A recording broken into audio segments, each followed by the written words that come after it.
नमस्कार, मैं हूं संजय शर्मा। आप देख रहे हैं 4PM न्यूज़ नेटवर्क। गजब हाल चल रहा है देश में। 2-3 दिन से आप देख रहे होंगे कि गोदी मीडिया कैसे क्या-क्या मज़ेदार आपको चीज़ें दिखा रहा है। किसी ने आपके प्रधानमंत्री के पैर छू लिए तो उसके अलावा कोई खबर बचती नहीं है। तरह-तरह के तमाशे हो रहे हैं। 2000 का नोट पहले शुरू किया गया, फिर बंद किया गया, फिर प्रधानमंत्री के सचिव ने कह दिया, प्रमुख सचिव ने कह दिया, नृपेंद्र मिश्रा जी ने, कि प्रधानमंत्री जी का तो मन ही नहीं था कि 2000 नोट का शुरू हो जाए। मैंने ट्वीट किया, मैंने कहा नृपेंद्र मिश्रा जी, भारतीय जनता पार्टी, विपक्ष तो छोड़ दीजिए, भारतीय जनता पार्टी के किसी नेता की इतनी हैसियत नहीं है वो कल्पना भी कर सके कि प्रधानमंत्री की मर्जी के बिना कोई इतना ताकतवर हो सकता है कि वो 2000 का नोट शुरू कर दे और प्रधानमंत्री का मन ना हो। और आप तमाशा देखिए, किसी मीडिया चैनल पे आप ये मुद्दा उठते हुए देखेंगे भी नहीं। आखिर आपके साथ हो क्या रहा है? ये कहा गया कि 2000 का नोट बंद के प्रधानमंत्री जी ने सर्जिकल स्ट्राइक कर दी है। तमाम लोग इस बात पे कहने लगे प्रधानमंत्री जी की भ्रष्टाचार के खिलाफ सर्जिकल स्ट्राइक। लोग बताने लगे कि किसी के पास में 5 करोड़ रुपया है, वो बैंक में जाएगा तो उसका खाते पर नाम लिखा जाएगा, नंबर लिखा जाएगा, फोटो लगाने पड़ेंगे, पता चल जाएगा कि किसके पास कितना रुपया था। तब तक पता चला कि ऐसा कोई आदेश नहीं है। आपके पास 1 करोड़ हो, 2 करोड़ हो, 5 करोड़ हो, बस इतना है कि एक बार में 10 नोट बदले जाएंगे। तो आप एक ही व्यक्ति की ड्यूटी लगा दीजिए, हर 15 मिनट में वो 10 नोट लेके जाएगा और बैंक में बदल सकता है। उसका कोई आधार कार्ड, उसका कोई ड्राइविंग लाइसेंस, कोई पहचान नहीं लगे। एक व्यक्ति दिन में 50 बार, 100 बार, जितनी टाइम हो उसके पास क्षमता के साथ 2000 का नोट जाके बदल सकता है। तो फिर इस खेल का मतलब क्या? 2000 का नोट छापने में करोड़ों रुपए खर्च हुए हैं, आपके मेरे टैक्स के पैसे हैं। मतलब क्या? क्यों खेल किया गया ये आपके साथ? देश में तरह तरह की बातें चल रही हैं। विपक्ष मजबूत होने की कोशिश में है। नीतीश कुमार मुलाकात कर रहे हैं, कांग्रेस से कर रहे हैं, केजरीवाल से कर रहे हैं, तमाम विपक्ष के लोगों से बात कर रहे हैं। एक मुद्दा बन रहा है कि विपक्ष अब इस तरह की रणनीति बनाए कि भारतीय जनता पार्टी के खिलाफ एक प्रत्याशी के खिलाफ एक लड़े। ये सारे मुद्दे देश के इकट्ठे थे, तो मैंने सोचा कि आज मैं आपको एक ऐसे शख्स के पास लेके चलूं जिसके पास इन सारी बातों का जवाब हो। तो मैं आज आपको ऐसे शख्स के पास लेके चल रहा हूं जो ब्रॉडकास्ट एडिटर एसोसिएशन पीए का सालों साल तक जनरल सेक्रेटरी रहे। ये सारे इलेक्ट्रॉनिक चैनल के जो संपादक होते हैं उनकी संस्था होती है। सोचिए मीडिया की कितनी ताकतवर संस्था है। सारे इलेक्ट्रॉनिक मीडिया के संपादक। और आपको याद होगा अपने तिहाड़ी बाबू सुधीर चौधरी जी, एक बार जब रिश्वत लेते हुए पकड़े गए तब वो जी टीवी के संपादक हुआ करते थे। तो आज तक के चैनल में एक मीटिंग हुई और मैं जिन सज्जन से एन के सिंह जी से आपको मिलवाने जा रहा हूँ, ये जनरल सेक्रेटरी थे। आज तक के दफ्तर में मीटिंग हुई, मीटिंग में तय किया गया इतना भ्रष्टाचारी पत्रकार हमारी संस्था का मेंबर नहीं हो सकता। तो एन के सिंह जी ने और बाकी टीम ने, जिसमें राजदीप सरदेसाई भी थे, राहुल कंवल भी थे, आज तक के इन लोगों ने उसको निकाल दिया। आप विडंबना देखिए कि वो उसी चैनल का आज तक का ब्रांड एम्बेसडर हो गया। तो ये सारी बातें मुझे लगा कि मैं एन के सिंह जी से आज पूछूं कि देश के हालात क्या है, क्योंकि एन के सिंह जी, मैं कह सकता हूं, दावा कर सकता हूं, देश के सबसे ईमानदार, सबसे योग्य पत्रकारों में से एक हैं। आप देश और दुनिया के बड़े बड़े अखबारों में उनके आर्टिकल पढ़ते रहते हैं। हर चीज पर उनकी बहुत जबरदस्त पकड़ है। तो मैं समय नहीं लेता हूँ, सीधे चलते हैं हम एन के सिंह जी के पास। स्वागत है एन के सिंह जी आपका। मेरे दर्शक ये लगातार मांग करते रहते हैं कि देश में जब जटिल मुद्दे हो जाएं तो आपसे बातचीत की जाए। लोगों को ये यकीन होने लगा है कि जो चीजें बिगड़ेंगी या तो उसके बारे में सबसे ज्यादा जानकारी आप दे सकते हैं। कुछ चीजें समझ में नहीं आ रही लोगों को। पहले तो ये समझ में नहीं आ रही कि 2000 का नोट जारी क्यों किया गया था, जारी किया गया तो बंद क्यों किया गया। और फिर जो मीडिया के तमाम चैनल बड़े खुश होकर बता रहे थे ये सर्जिकल स्ट्राइक है, ये मास्टर स्ट्रोक है, लेकिन तब तक बैंक की तरफ से सूचना आ गई कि आपको कोई पहचान पत्र नहीं देना। आप जाइए और 2000 के बस एक बार में 10 नोट बदलने हैं, चाहे 1 घंटे बाद फिर आ जाइए। तो जब कोई पहचान ही नहीं देना, मेरे पास 1 करोड़ 2 करोड़ अगर ब्लैक मनी है, मेरे को पहचान नहीं देना, मैं आराम से नोट चेंज करा सकता हूँ। तो इन नोटों को छापने में भी करोड़ों रुपए खर्च हुए होंगे। तो ये क्या देश की अर्थव्यवस्था पे जब नोट बंद होती हैं तो पूरी दुनिया में ये संकेत भी जाता है कि भारत एक ऐसा देश है जिसकी करेंसी कभी भी बंद हो जाती है। तो क्या देश चलाते समय ये कोई मजाक सा चल रहा है, कभी नोट शुरू हो जाएगा, कभी नोट बंद हो जाएगा? क्यों करती है सरकारें ऐसा?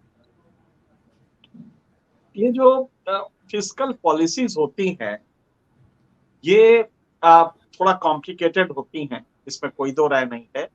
लेकिन जो आपने पिछला वाला नोटबंदी था, उसमें इसमें एक बेसिक अंतर है कि उस वाले में सुप्रीम कोर्ट में केस भी चल रहा है, उस वाले में तो रिजर्व बैंक को भी नहीं मालूम था।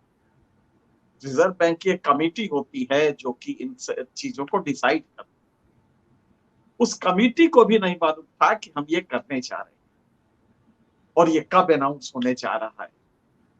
तो वो जो था वो एक अलग था। ये जो फिस्कल पॉलिसी है, इसमें मुझे लगता है कि ब्लैक मनी जो है कुछ लोगों के पास, देखिए इसमें बड़ा भारी खेल है कि अब ये कुछ नहीं करेंगे, ये अपने लोगों को लाइन में खड़ा करा के और वो 2000 के नोट कन्वर्ट करा। गुरऊ पतवारू सबको आपने 5-5 नोट दे दिए और कहा कि लौट के आओगे तो 100 का पत्ता तुम्हें दिया जाएगा। कितना इजी होगा ये। तो फिर आपने वो जो पॉलिसी का ये किया था, अच्छा पहले शुरू में ये लगा, गवर्नमेंट ने भी कहा कि इससे सब आइडेंटिफाई हो जाएंगे जो लोग कन्वर्ट करा रहे हैं, बाद में हम उनसे पूछ सकते हैं। ये बात उन्होंने तब भी कही थी, पिछले नोटबंदी में भी कही थी। हकीकत ये है कि कोई भी अपना डायरेक्ट अकाउंट से नहीं कराएगा, वो कुछ नहीं करना है। हर आदमी के पास अकाउंट है, 5 नोट ले जाके अपना एक आदमी लगा रखा है, वो जाता है, वो जाके ले आता है, कोई उसका लिए वो नहीं है। और 5 नोट तो कोई भी रख सकता है ना, 5 नोट कितना होता है? अब तो तो 10 नोट भी 5-5 नोट, 10 नोट कह दिया है, 2000 के 10। हाँ वही हम कह रहे हैं कि 5-10 नोट कितनी चीज होती है। तो आप रोज जाके बदलवा लें, आपके पास 130 दिन का विंडो। तो और ऐसे आप 5 आदमी लगा दीजिए, 50 लगा दीजिए, बड़े यार, तो आपका पर्पस फिर डिफीट हो रहा है। आप तो ऐसे ही आप खुद ही कह रहे हैं कि ये जो करेंसी हमारे इस डिनोमिनेशन की आई थी, इसको हमने रिड्यूस करते करते 4 साल से तो छाप ही नहीं रहे हैं। तो अब ये जाके हमारी सिर्फ 10 पर टोटल उसका वॉल्यूम का 10% रह गई। तो भाई जब 10% रह गई है तो इसको और कम कर दो, 5% कर दो। इसमें क्या ऐसे ही तुम अगर नहीं छापोगे तो ऐसे ही, अच्छा मनी वो जो पुराने नोट होते हैं वो वापस होते हैं तो नॉर्मल कोर्स में वापस हो जाएंगे, स्वाइल होंगे, खराब होंगे, वो वापस होंगे, तो ये तो ऐसे ही फेज आउट हो जाएगा। इसके लिए वो तो कहिए कि मोदी जी ने अनाउंस करके राष्ट्र के नाम नहीं कहा आज रात के 12 बजे, वो जो उनका स्टाइल है, वरना मुझे डर लगा कि ये अब की बार ये ना कहे। तो खैर वो नहीं कहा है, एक विंडो दे रखा है, लेकिन इससे जो पर्पस है वो कहीं से भी सर्व नहीं होने जा रहा है।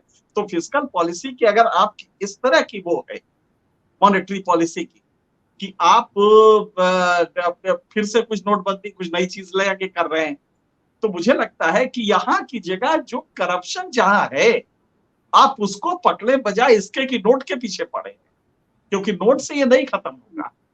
आपके सामने करप्शन हो रहे हैं, आपके सामने एक जूनियर इंजीनियर से लेके इंजीनियर के यहाँ आपको समझ में नहीं आ रहा है कि वो मकान जो आलीशान बनवाया है वो किस कमाई का है।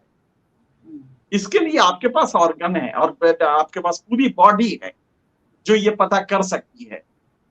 अगर केंद्र सरकार का है तो सीबीआई उसके लिए है, राज्यों में भी आपके विजिलेंस बॉडीज हैं, और फिर लोकायुक्त है। आप ये सारी चीजें है ना, आपने सीडीसी रखा है, तो फिर आखिर दिक्कत क्या है? तो हकीकत यह है कि आपका इरादा वो नहीं। आप जरा सोचिए, सिंगल डायरेक्टिव 1998 में खत्म किया गया। सिंगल डायरेक्टिव ये था, सीबीआई एक्ट में, जो दिल्ली पुलिस एस्टेब्लिशमेंट एक्ट है, इसमें सेक्शन 6C है। इसके तहत आप किसी भी joint secretary and above rank के लोग, इंक्लूडिंग मंत्री, आप कोई भी केस इन्वेस्टिगेट नहीं कर सकते उसके खिलाफ जब तक सरकार का परमिशन न हो। जरा सोचिए कितनी बेहूदगी का ये होगा। इसको सुप्रीम कोर्ट ने हटा दिया, एक बार हटाया तो उसको सीबीसी में लाया गया, फिर उसको हटाया, लेकिन आज भी वो बदस्तूर कायम है कि नहीं साहब, joint secretary and above core मंत्री जी को बिना सरकार के परमिशन के आप नहीं करेंगे। तो करप्शन आप चाहते कहां है खत्म? चाहते तो वो तो 2 मिनट पे आप, अगर स्टेट चाहे ले तो ये खत्म होना मुश्किल नहीं है। तो उसी तरह आप हर बार क्या कर रहे हैं, विच हंटिंग कहते हैं इसको, कि चोर पकड़ना है, वो भागा, ये करके आप ड्रामा कर रहे हैं। एक्चुअली आपने करप्शन, क्योंकि आपके सारे लोग, ये जितने भाजपा में पूरे के पूरा ये सिस्टम है, गौर से देखिए, यही लोग तो वो सब धंधा कर रहे हैं। हाँ। तो लिहाजा मुझे नहीं लगता है कि इससे करप्शन खत्म होगा, और करप्शन खत्म होगा तो आपके लिए बड़ी मुश्किल पड़ जाएगी। बिल्कुल। अच्छा सर, ये बताइए, आप सरकार को पूरी तरह जानते हैं, आप तमाम बड़े चैनलों के संपादक रहे हैं, सरकार के बहुत करीब से आपने देखा है, अध्ययन किया है। प्रधानमंत्री जी के प्रमुख सचिव नितिन मिश्रा जी का एक बयान आया है कि प्रधानमंत्री जी नहीं चाहते थे कि 2000 का नोट छपे, 2000 का नोट मार्केट में आए। क्या ये संभव है कि इस दौर में प्रधानमंत्री ना चाहें और किसी की इतनी हिम्मत हो जाए कि वो 2000 का नोट छाप दे? दीपेंद्र जी से यही पूछ लिया जाए कि दीपेंद्र जी आप तो छोड़ दीजिए, आप तो उस समय पीएमओ में शायद थे, अरुण जेटली को ये पूरा मालूम था इसके बारे में? क्या फाइनेंस सिस्टम को किसी को मालूम था? अगर उनसे पलट के पूछा जाए कि प्रधानमंत्री नहीं चाहते थे, अरे आप डिफेंड करने के लिए कोई और तरीका निकालिए। ये कुछ ब्यूरोक्रेट्स है जो अभी भी ताली बजा रहे हैं। कम से कम अब जिंदगी के उस मकाम पे पहुंच गए हैं, और अब तो उनके पास एक बड़ा अच्छा भव्य मंदिर बनाने का जिम्मा भी है। तो कम से कम उसी को देखें, बजाय इसके कि प्राइम मिनिस्टर के लिए डफली बजाएं और ताली बजाएं। गरिमा में नहीं लगता है। हम उनको एक अच्छा अधिकारी समझते हैं, लिहाजा कम से कम अब, अभी इसके पहले भी एक स्टेटमेंट आया था। तो मुझे लगता है कि प्रधानमंत्री के को बचाने के लिए बैटिंग करना छोड़ के ये लोग अब जिंदगी के उस मकाम पे हैं जिसपे कम से कम जाए तो लोग कहें कि हाँ भाई, व्यक्ति अच्छे थे, और व्यक्ति अच्छे थे और तन के रहते थे। अरे रीढ़ नहीं है ब्यूरोक्रेसी के, तो सभी जानते हैं, और मोदी ने वो रीढ़ खत्म कर दी है। उसके बाद भी आप डफली बजा रहे हैं तो थोड़ा शर्मनाक लगता है। खैर, ये उनका अपना निजी मामला है। उनके बेटे को एमएलसी भी बना दिया है उत्तर प्रदेश से इस बार बीजेपी ने। नहीं, आप देख रहे हैं कि वर्दी पहना आदमी कल तक जो वर्दी पहन के और सरकार का कॉन्स्टिट्यूशन बचाता रहता है, भारत का कॉन्स्टिट्यूशन बचाता है, अचानक इस्तीफा देता है और वो एमएलए का चुनाव लड़ता है, मंत्री बन जाता है।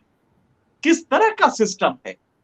कम से कम उसको 3 साल तो आप रोकिए, 3 साल कूलिंग ऑफ रखिए उसको, कि नहीं ये अगर आईपीएस है, ये आईएएस है, कैसे उससे हम भरोसा रखेंगे कि वो कल तक तो कॉन्स्टिट्यूशन के नाम पे करता था। अरे वो डफली तब भी बजाता था, आज भी बजा रहा है। तो अब तो इंडियन ब्यूरोक्रेसी से समाज को घृणा होने लगी है कि कम से कम कुछ तो रीढ़ होनी चाहिए थी। और ये सबसे बड़ी ब्यूरोक्रेसी की सबसे बड़ी प्रॉब्लम है कि ये इतना रीढ़विहीन हो गई है, तो लिहाजा इनके ऊपर कमेंट करना कि कोई पीएमओ में रहा है वो क्या कह रहा है क्या नहीं, मुझे तो मन लगता है कि मेरे गरिमा के खिलाफ है। नहीं, बिल्कुल ठीक कह रहे हैं। लेकिन सर, ब्यूरोक्रेसी को छोड़ दीजिए, यहाँ तो सुप्रीम कोर्ट के चीफ जस्टिस भी कुछ बड़े चर्चित फैसले देते हैं और अगले दिन राज्यसभा के सदस्य बन जाते हैं। जी हाँ, ये मुझे जब भी कभी मोदी जी के बारे में, उनके गवर्नेंस के बारे में जानना होता है, तो मेरे पास एक बाइबिल है। मैं उसको जब पढ़ता हूं तो ये समझ में आ जाता है। वो बाइबिल है, ये मैन काम्फ, ये हिटलर की किताब है, उसकी अपनी है लिखी हुई। तो मुझे जरा सा भी कोई पॉलिसी या उसके बारे में कंफ्यूजन होता है कि ऐसा क्यों हुआ, तो हम इसको पढ़ के 4 पन्ने पलट लेते हैं और मुझे उसका आंसर मिल जाता है। ये मेरे लिए एक बहुत अच्छा है। और आपने जब कहा कि देश की हालत के बारे में बात करेंगे, तो मैंने कहा कि देश का हालत मतलब गवर्नेंस, तो मैं फिर से पढ़ रहा हूँ, 4 घंटे से पढ़ ही रहा हूँ कि जरा निकाला जाए। तो उसमें बड़ा बढ़िया आपको एक चीज बताए, आपने अभी तक चर्चा नहीं की, शायद अगले भाग में करते, लेकिन मैं अभी ला दे रहा हूं।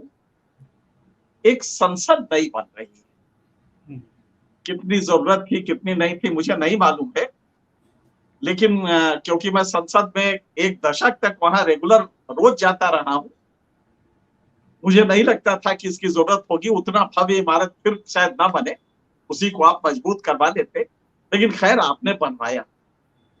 आप जरा सोचिए, भारत के संविधान में आर्टिकल 79 में संसद की परिभाषा है। जानते हैं वो परिभाषा क्या है?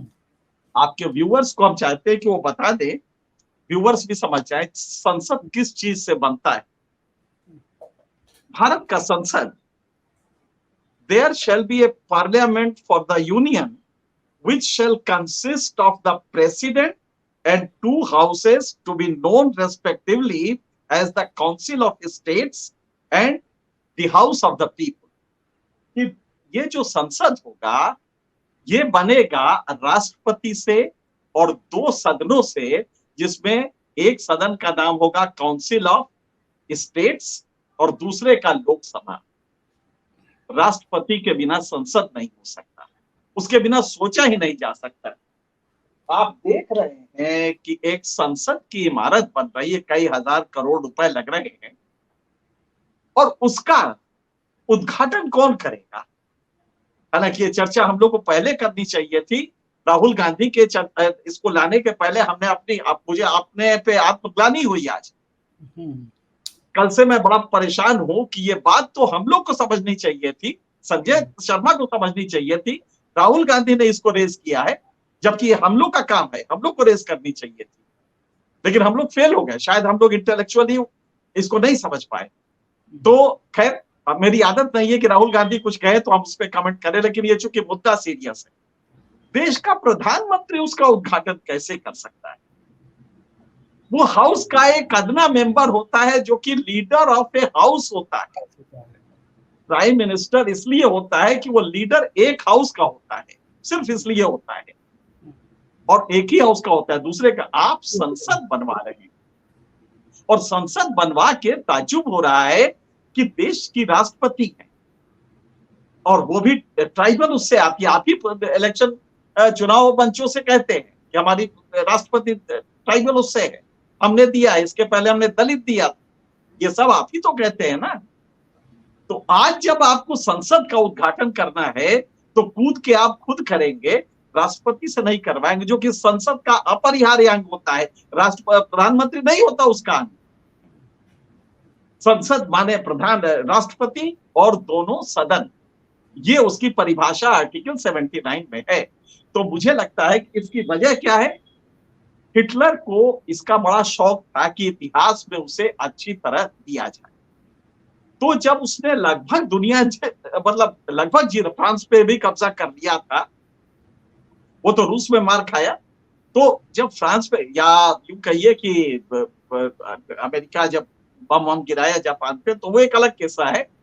लेकिन वो फ्रांस गया, 23 जून की बात है 1940 की। फ्रांस उसके कब्जे में आ गया था। फ्रांस गया ये देखने कि नेपोलियन का मॉन्यूमेंट कैसा बना है, नेपोलियन के को याद करने के लिए लोगों ने क्या क्या बनवाया है। तो फिर उसने वापस आके कहा कि मेरे जिंदगी का ये सबसे महत्वपूर्ण क्षण था कि हमने नेपोलियन का वो मॉन्यूमेंट देखा। पर्पस ये था कि हम ऐसा ही अपना भी बनवाएंगे। तो ये एक खास टिपिकल स्टाइल बना स्थिति होती है एक खास किस्म के गवर्नेंस में, जिसमें कि आप मॉन्यूमेंट, ताकि इतिहास में जाए तो कहे कि ये जो भव्य इमारत देख रहे हो, ये एक प्रधानमंत्री आए थे मोदी, वो जो दुनिया के सबसे ज्यादा लोकप्रिय थे, उनका बनवाया, उनका उद्घाटन किया हुआ, या उनका बनवाया। कुछ दिनों में ये भी आएगा कि ये उनका बनवाया हुआ है। तो आप समझ सकते हैं कि एक टिपिकल साइकोलॉजी होती है, मानसिकता होती है, जिसमें ये गवर्नेंस चल रहा है। तो इसमें ये भी बनेगा। आप सोचिए कि पार्लियामेंट, इससे बढ़िया गरिमा में क्या होता?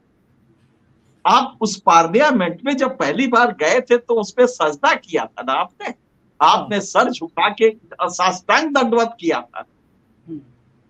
तो आज कम से कम उस पार्लियामेंट के लिए भारत के संविधान ने जो कहा है वो याद रखते, आपके राष्ट्रपति के साथ ही पार्लियामेंट सोचा जा सकता है, उसके अलावा नहीं। और आपके पास महिला, आदिवासी राष्ट्रपति है, आपने उससे नहीं करवाया। तो मतलब ये देख के एक साइकोलॉजी समझने में बहुत दिक्कत नहीं होती है। मोदी जी को गवर्नेंस को समझना हो तो बहुत गणित लगाने की जरूरत नहीं है। आप एक सेट फॉर्मेट समझ लीजिए, फिर आप मोदी जी के गवर्नेंस को समझ लेंगे।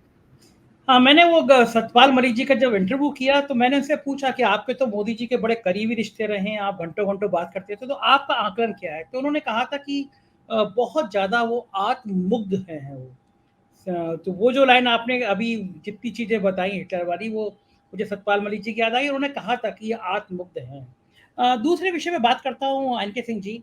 कर्नाटक में प्रयोग एक हुआ, जय बजरंगबली, और आमतौर पे हर राज्य में ये प्रयोग होता है, धार्मिक उन्माद के लेके एक उफान आता है। लेकिन कर्नाटक में हमने देखा ये कार्ड चला नहीं। कुछ राज्यों में और चुनाव हैं, खासतौर से मध्य प्रदेश, राजस्थान, छत्तीसगढ़। आपको क्या लगता है कि अब ये जो धर्म के नाम पर उफान है, क्या ये कम हो रहा है, खत्म हो रहा है? भाजपा इसके अलावा कोई दूसरा रास्ता खोजेगी, या अभी इसको नए सिरे से इन चुनावों में फिर गर्म किया जाएगा? नहीं नहीं नहीं नहीं, ये आप भूल जाइए। ये आपने कहा, ये मैं आज गारंटी लिख के दे देता हूं, धर्म कभी नहीं छोड़ा जाएगा। बड़ा पे करता है ये, अरे साहब मुफ्त का देता है ये। खाली एक मंदिर बनवा दीजिए, कभी बजरंग का नाम ले लीजिए, कभी इस तरह के शोसेबाजी करते रहिए और बताइए मेरा भारत महान है, मेरे देवता महान है। इस धंधे का तो तोड़ ही नहीं है। इसके लिए फिर मैं वही हिटलर के उस किताब पे आऊंगा।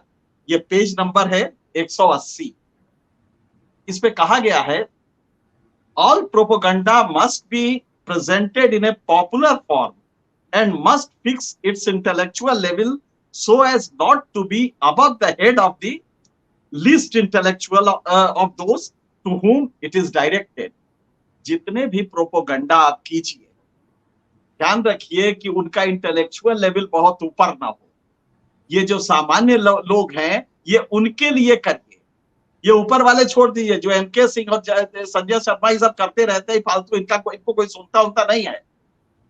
ये नीचे वाले इंटेलेक्ट, जिनका कम इंटेलिजेंस है, ये उनके लिए कीजिए। मोदी जी और भाजपा कभी भी धर्म नहीं छोड़ेगी, बल्कि वो एक और कभी मौका मिलेगा तो पवन सूत एक और ले आएगी। अगर पवन सूत नहीं मिलेंगे तो कोई अग्निपुत्र मिल जाएंगे, लेकिन इसको छोड़ नहीं सकती। और यही हम जब इस किताब को पढ़ते हैं तो बड़ा समझ में आता है, ये कभी नहीं छोड़ने जा रहे हैं। ये जो वहां पे फेल हुए हैं, ये तो वो इलाका है, यहाँ पे ये फेल होता ही नहीं। और ये फेल नहीं होगा जब तक कि संजय शर्मा और एनके सिंह इनकी चेतना के स्तर को नहीं बढ़ाएंगे। और वो बढ़ाने में हमारा दायित्व है, वो हमारा आपका नैतिक दायित्व है कि हम इनकी समझ को बेहतर, वरना वो प्रोपोगंडा से सब कुछ कर ले जाएंगे। और हो सकता है कि आपको गाली दे सड़क पे लोग, कह रहे ये नहीं जानता है, मोदी तो भगवान है, इस मूर्ख को क्या मालूम है, वो हमको ये कहेंगे।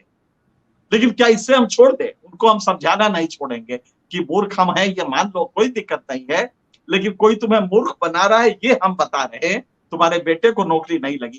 तो वही इसमें मैन कैम्प में हिटलर ने यही कहा कि अरे भाई प्रोपोगंडा होना चाहिए वो कॉमन मैन के लिए। ये इंटेलेक्चुअल फैक्टर जो घूमते रहते हैं ना सड़क पे, इनको छोड़ो, भूल जाओ इनको, ये फालतू लोग हैं। तो हम लोग को आप देखिए, प्रेस कॉन्फ्रेंस नहीं होता मोदी जी का। हम कई प्राइम मिनिस्टर्स के साथ विदेश गए हैं, हम कई प्राइम मिनिस्टर के साथ व्यक्तिगत रूप से, और खैर व्यक्तिगत रूप से मैं इनको भी जानता हूं, ये भी मुझे जानते हैं। लेकिन सवाल इसका नहीं है। सवाल ये है कि आपने प्रेस कॉन्फ्रेंस बंद कर दिया, मीडिया को साथ ले जाना बंद कर दिया, और एक डिस्टेंस बना दिया, वन वे ट्रैफिक कर दिया। मन की बात करेंगे ताकि कोई काम की बात ना पूछे। वन वे ट्रैफिक में मन की बात होती है, लेकिन उधर से काम की बात कोई पूछेगा वो नहीं करता है। तो लिहाजा ये एक अलग फॉर्मेट होता है। और वही बार बार मैं कह रहा हूं कि अगर आप इसको पढ़ लेंगे तो मुझे लगता है आपको सवाल पूछना ही नहीं होगा किसी से। और मैं तो जनता को भी कहता हूं, यार ये किताब पढ़ लो। मुझे बहुत सीरियसली लग रहा है कि इसका हिंदी में ट्रांसलेशन करके और जनता में भेज दिया जाए कि पढ़ लो, तुम्हें समझ में आ जाए कि गवर्नेंस होती कैसे है, प्रेजेंट गवर्नेंस कैसे चल रही है। तो ये स्थिति है। आप देखें तो सुप्रीम कोर्ट ने एक ऑर्डर दिया, एक फैसला दिया, बेहद, मतलब कि मुझे कभी कभी शर्म आती है कि आर्टिकल 239 ए सब क्लॉज 4, अगर आप देखें दिल्ली की गवर्नेंस के बारे में है, वो खुद ही अपने आप में क्लॉज सुप्रीम कोर्ट को करना तो ये चाहते हैं उसको स्ट्राइक डाउन कर दे, लेकिन पुनर्परिभाषित किया। उसने कहा कि देखो भैया, ये फेडरल है, एक आदमी 67 सीटें 70 में से लेके आता है, 50% वोट लेके आता है, 70 में 67 सीटें, दोबारा 67 में 62 सीटें, लेकिन चपरासी नहीं अपॉइंट कर सकता। तो सुप्रीम कोर्ट ने डांटा और कहा कि नहीं, सारे जो इस तरह के वो होंगे, ब्यूरोक्रेसी जो होगी, इनके ट्रांसफर पोस्टिंग सरकार करेगी। अगले दिन आप ऑर्डिनेंस लाते हैं और सुप्रीम कोर्ट को कहते हैं तुम्हारी क्या हैसियत, इल्ले नहीं करेंगे, और एक ऑर्डिनेंस लाती है। कितना जज्बा!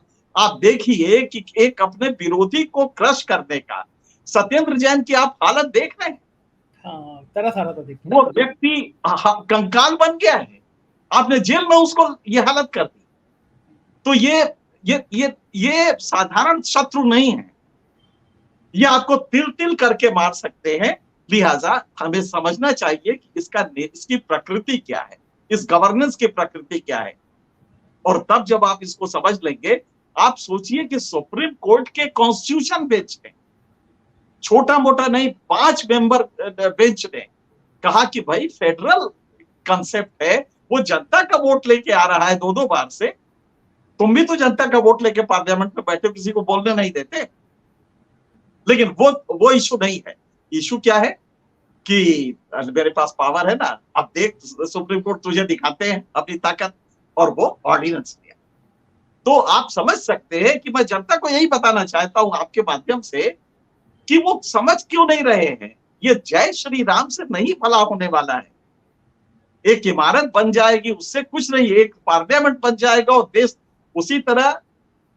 एक विदेश जाते हैं तो एक कोई वो पैर छू लेता है, और इनके भक्त चैनल 3 दिन से वही दिखा रहे, 2 दिन से, वाह साहब मोदी जी का किसी ने पैर छुआ। आप जरा सोचिए मानसिक दिवालियापन किस तरह का है। आपको बताइए कि आपने जो किताब पढ़ी, इसमें हिटलर ने एक मिनिस्टर था, वो प्रोपेगेंडा मिनिस्टर था, वो तो उसका काम ही प्रोपेगेंडा फैलाना था। तो ये जो आजकल के चैनल की बात की आपने, तो हम ये मान सकते हैं ये प्रोपेगेंडा मिनिस्टर हो गए हैं। हाँ जी, हाँ जी, हाँ जी, ये पूरे प्रोपेगेंडा मिनिस्टर ही है। वो एक मिनिस्टर, एक आदमी उस जमाने में होता था, अब पूरा सिस्टम ही मिनिस्टर हो गया है। अब वो पूरा का पूरा एक ग्रुप है, और उसके अलग जो है वो किनारे पड़ा हुआ है। लेकिन क्या वो अपना काम छोड़ दे? यहीं पे वो पेच है कि हम अपना काम करते रहेंगे। ये हमारा दायित्व है कि हम समाज को बताएं कि तुम्हें धोखा दिया जा रहा है। सिर्फ हमें ये बताना है। जो लोग सत्ता में बैठे उसकी भलाई खा रहे हैं, वो सिर्फ तुम्हें राम नाम के पर बेवकूफ बना रहे हैं। तो ये एक टिपिकल फॉर्मेट है। जिस दिन हम ये समझ जाएंगे, उस दिन चीजें जनता बदल देगी, और बदलने में बहुत फास्ट होता है। कर्नाटक में हमने देखा, आज तक साउथ इंडिया में आप घुस नहीं पाए हैं।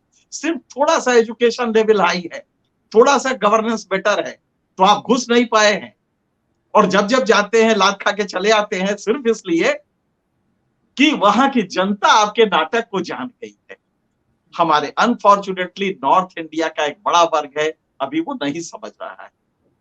और उस बीच में आपकी कोशिश होगी कि प्रोपेगेंडा इतना बड़ा कर दे कि वो विदेश में किसी ने पैर छुआ है, तो अब यहां तो हमारा भगवान ही है वो।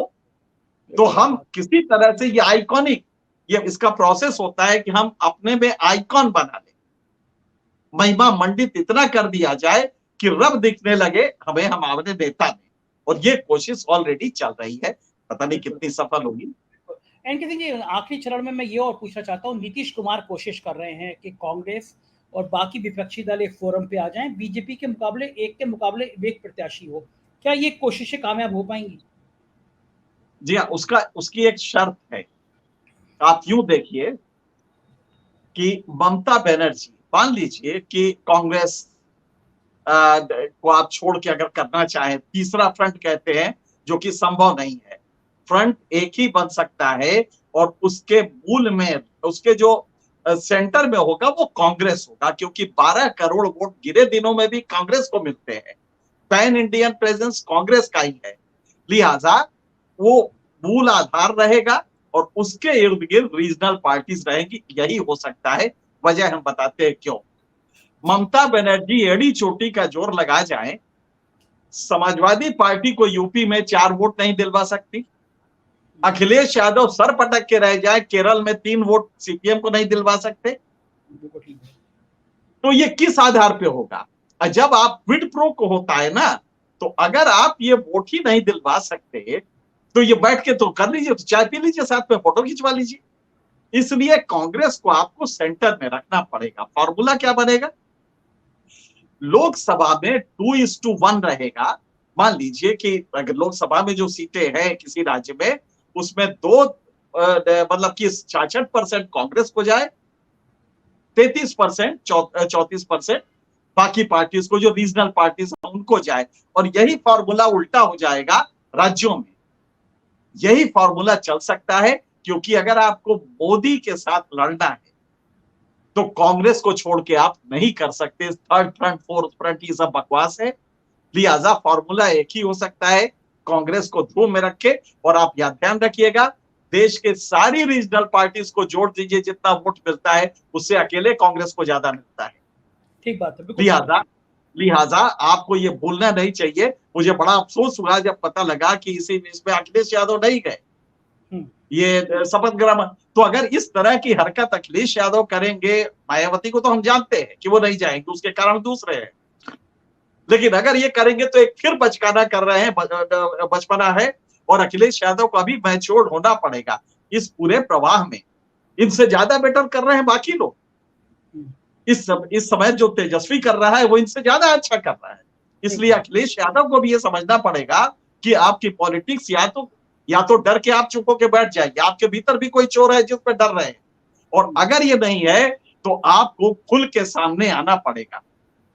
मायावती नहीं आ रही हैं, हम जानते हैं उसके कारण, लेकिन कम से कम यह आरोप न लगे कि आप उसी डर से नहीं आ रहे। तो लिहाजा इस अपोजिशन का गंगा जो बहने जा रही है, इसमें आप पूरी तरह से आए और एक मुखर होके आए। क्या वजह है कि कर्नाटक में आप नहीं जाएंगे? इसलिए कि साहब मेरे पास बड़ा काम था, असल में मैं बिजी था। अरे किसको बेवकूफ बना रहे हो अखिलेश जी? तो ये सब जो कर रहे हैं ये गलत है, आपको पूरी तरह से आना पड़ेगा। बिल्कुल। आखिरी सवाल एनके सिंह जी, 10 महीने बहुत 11 महीने बाद चुनाव है, लेकिन अगर हम मान लेते हैं चुनाव 10 दिन बाद हो, ये कल्पना करते हैं, थोड़ी सी काल्पनिक सवाल है, क्या लगता है आपको कि बीजेपी अपने पूरे बहुमत पे इस बार भी सत्ता पा लेगी, जो हालात है देश के? जी हाँ, उसका एक तरीका है। इस समय सरकार के पास सब्सिडीज कम हुई है, इंटरनेशनल मार्केट में पेट्रोलियम नीचे आया है, और भारत ने रूस से लेके काफी पेट्रोलियम में माल कमाया है। मोदी जी के सारे दोस्तों ने कमाया है, अडानी अंबानी सब ने कमाया है। तो इस समय करीब टोटल मैंने जोड़ा था 3-3.5 लाख करोड़ की सेविंग हुई है इसकी वजह से। फर्टिलाइजर का सब्सिडी कम हो गया, मनरेगा में आपने 30,000 करोड़ ऐसे ही कम कर दिया है। तो कुल मिला के आपका फिस्कल डेफिसिट आपका काफी कम हो जाएगा। तो इंटरनेशनल इमेज बनेगी। और दूसरा यह है कि जैसे ही चुनाव का आहट होने लगेगी, आप फिर से कोई सम्मान निधि दे देंगे किसानों को। आपके पास वो जो 3 लाख करोड़ हैं उसको लुटाएंगे आप जम के। जबकि आपने खुद ही कहा था रेवड़ियां नहीं बांटनी है, लेकिन जम के रेवड़ी बटेगी। कोई 3 लाख करोड़ की कॉर्पस आपके पास इस समय बचत के रूप में है ना। फूड सब्सिडी आपने खत्म कर दी, फूड सब्सिडी कम कर दी है, 5 किलो वाला खत्म हो गया। तो मैंने टोटल जो कैलकुलेशन किया, करीब 3 लाख करोड़ की बचत होने जा रही है, जो कि ये इसमें खर्च करेंगे और जम के रेवड़ियां बांटेंगे। तो अब जनता को सोचना पड़ेगा कि ये रेवड़ियां लेके 5 साल सर झुका के जय श्री राम कहोगे, या अपने बेटे की नौकरी लगवा के सीना तान के रहोगे? भिखमंगे का समाज बनना चाहते हो, या सीना तान के आत्मनिर्भर भारत का वो बनना चाहते हो, नागरिक बनना चाहते हो? ये जनता को सोचना है। शुक्रिया एनके सिंह जी, आप वास्तव में इतने विस्तार से समझा देते हैं कि ये सारी बातें बहुत शीशे की तरह क्लियर हो जाती। शुक्रिया इतना कीमती समय देने के लिए, थैंक यू। तो सुना आपने एनके सिंह जी से बातचीत। मुझको यकीन है कि आपके सारे बिंदुओं का इसमें जवाब मिल गया होगा। देश के जो हालात हैं, एनके सिंह जी ने विस्तार से बता दिया कि किस तरह अभी तो विपक्ष को कर्नाटक के चुनाव को रेवड़ियों से जोड़ रहे हैं, लेकिन 2024 से पहले ये बड़ी संख्या में रेवड़ी बांटने की तैयारी है। क्या होगा हम बताते रहेंगे, आप देखते रहिए 4PM न्यूज नेटवर्क। अनुरोध है आपसे, हमारे सदस्य बनिए। इस वीडियो के नीचे लिंक है। कुछ अन्य राज्यों में हमारे चैनल हैं, 4PM यूपी, बिहार, गुजरात, कर्नाटक। उन्हें भी सब्सक्राइब करिए। शुक्रिया, थैंक यू।